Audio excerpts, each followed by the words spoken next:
Assalamualaikum warahmatullahi wabarakatuh. Eh, saya di sini Deva Leonanta dengan NPM 1951021027 dengan rekan saya Triwindarti Lutfia Sukadi dengan NPM 1951021017. Jadi kami di sini akan mempresentasikan hasil dari eh, mini skripsi kami. Jadi kami di sini menggunakan data mini skripsi kami ya, yaitu impor migasnya sebagai variabel terikat, produksi migas, kurs rupiah terhadap dolar Amerika dan PDB harga konten sebagai variabel bebasnya. Jadi di sini adalah Y, di sini X1, X2 dan X3-nya.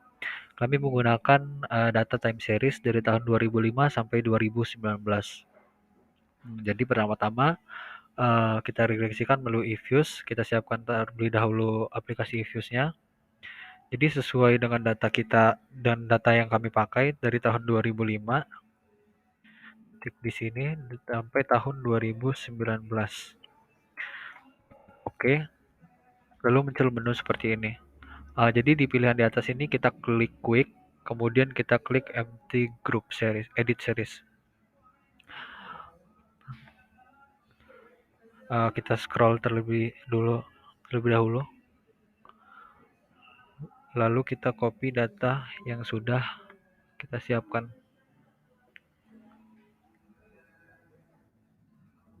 Kita paste di sini biar lebih enak dilihat atau lebih baik kita ubah terlebih dahulu ya di sini. Di sini sebagai Y dan di sini X1, di sini X1,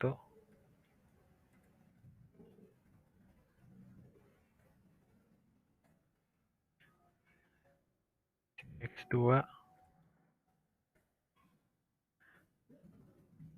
di sini X3. Jadi pertama-tama kita klik dulu di sini Y-nya, lalu kita klik Ctrl X1, X2 dan X3. Kemudian klik kanan. Kita open dan kita klik as equation. Dan jangan lupa C-nya kita pindahkan di antara Y dan X1. Lalu kita klik OK. Nah, jadi inilah hasil regresi dari data yang kami pakai.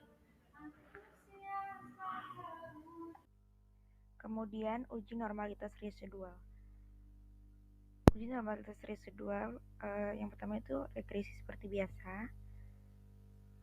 Setelah di blok X dan Y-nya, kemudian pilih open, kemudian pilih as equation. Variabel C pindah ke setelah variabel Y, kemudian OK.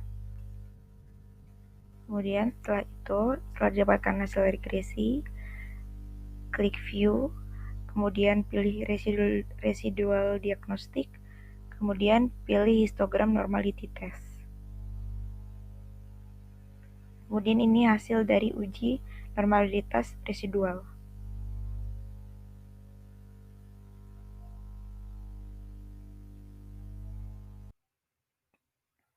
Baik, saya akan menguji heterokedastisitas. Yang pertama yaitu masukkan data ke eFuse, kemudian itu pilih dari variabel Y, kemudian klik Ctrl, tahan, kemudian pilih variabel X1, X2, dan X3-nya.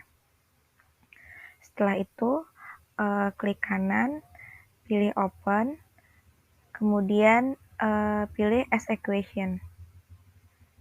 Kemudian variabel C dipindah ke setelah variabel Y, yaitu setelah variabel impor migas. Kemudian klik OK.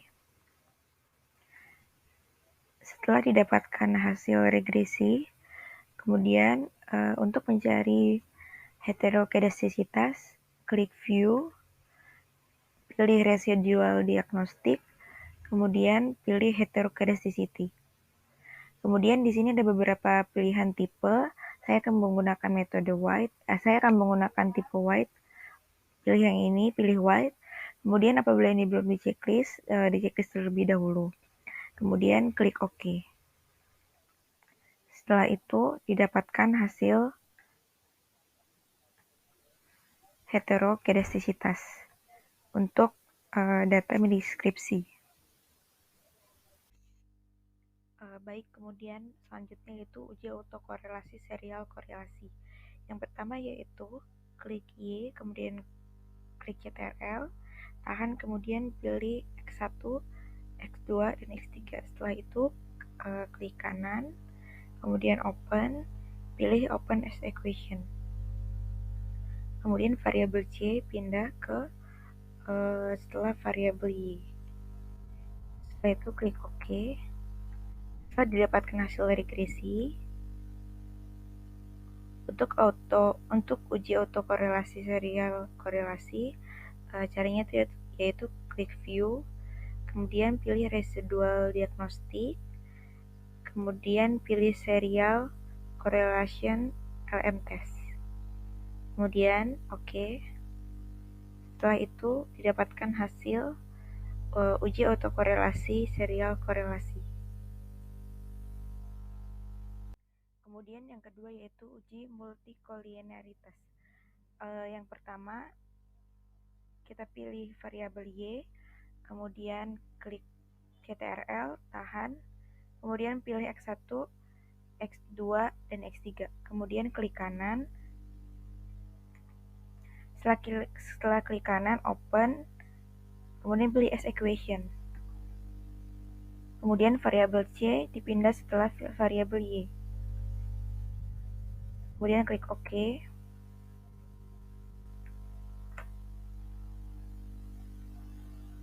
Setelah didapatkan hasil regresi, untuk mencari uji multikolinearitas dengan cara klik view, kemudian pilih koefisien diagnostik, kemudian pilih varian inflation factor. Di mana uji multikolinearitas ini untuk menilai apakah korelasi atau interkorelasi antara variabel bebas dalam model regresi.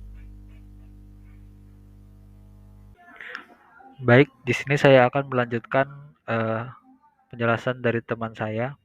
Yang selanjutnya adalah tentang interpretasi. Jadi yang pertama adalah hasil uji normalitasnya. Uji ini adalah untuk melihat apakah galat terdistribusi normal atau tidak, dan melihat hasil if-use pada software yang dikerjakan dengan teman saya yang sebelumnya. Tujuan uji normalitas untuk pengujian apakah pada model regresi variabel mengganggu dapat disebut residual terdistribusi secara normal. Syarat normalitasnya adalah apabila nilai probability kurang dari alfa, maka data tidak terdistribusi normal. Dan apabila nilai probability lebih dari alfa, maka data terdistribusi normal. Jadi dapat dilihat dari hasil uji residual di atas bahwa dengan alfa atau 0,05 nilai Jerky-Bera sebesar 0,67 dan hasil p-value sebesar 0,71, sehingga dapat disimpulkan bahwa A0 diterima dan data terdistribusi secara normal. Nilai probability dari pengujian normalitas adalah sebesar 0,71. Penelitian ini menggunakan tingkat kepercayaan sebesar 95%, sehingga alfa sama dengan 5% atau 0,05. Karena nilai probability lebih besar dari alfa, maka dapat disimpulkan model memiliki galat yang terdistribusi normal. Baik, jadi yang kedua adalah uji heterokedastisitas. Jadi di sini uji ini adalah untuk melihat apakah galat memiliki varians yang seragam atau tidak. Dengan melihat hasil if-use yang dikerjakan dengan teman saya yang sebelumnya, nilai probability dari pengujian heterokedastisitas ini dengan menggunakan metode White-Norcross adalah sebesar 0,800. Penelitian ini menggunakan tingkat kepercayaan sebesar 95% juga, sehingga alfa sama dengan 5% atau 0,05. Karena nilai probability lebih besar dari alfa, maka dapat disimpulkan model tidak memiliki masalah heteroskedastisitas atau galat, memiliki varians yang seragam. Baik, yang ketiga ada uji autokorelasi. Jadi uji autokorelasi ini bertujuan untuk melihat apakah galat memiliki hubungan dengan galat lainnya. Dengan pengujian autokorelasi, nilai probability dari pengujian autokorelasi dengan metode Brugge-Godfrey atau LM adalah sebesar 0,0465. Penelitian ini menggunakan tingkat kepercayaan sebesar 90% juga, sehingga alfa sama dengan 5% atau 0,05. Karena nilai probability lebih kecil dari alfa, maka dapat disimpulkan juga model memiliki masalah autokorelasi atau galat pada model saling memiliki hubungan. Baik, sekian hasil presentasi kami. Lebih kurangnya kami mohon maaf. Kami tutup. Wassalamualaikum warahmatullahi wabarakatuh. Baik, yang terakhir adalah uji multikolinearitas. Uji multikolinearitas ini memiliki tujuan untuk melihat apakah terdapat hubungan antara linear yang sempurna maupun tidak sempurna antar variabel bebas. Sehingga dalam uji multikolinearitas ini menggunakan metode FIF atau variance inflation factor. Dengan menggunakan uji multikolinearitas metode FIF ini, maka didapatkan hasil dengan masing-masing variabel sebesar X1-nya 1,7, X2-nya 4,7, dan X3-nya 4,3. Jadi dapat dilihat bahwa hasil dari masing-masing variabel yaitu kurang dari 5. Jadi dapat kita simpulkan bahwa masing-masing variabel tidak terdapat masalah multikolinearitas. Dengan hasil masing-masing variabel senilai kurang dari 5, maka termasuk dalam kategori rendah.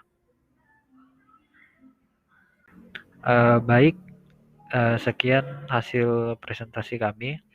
Lebih kurangnya kami mohon maaf. Kami tutup. Wassalamualaikum warahmatullahi wabarakatuh.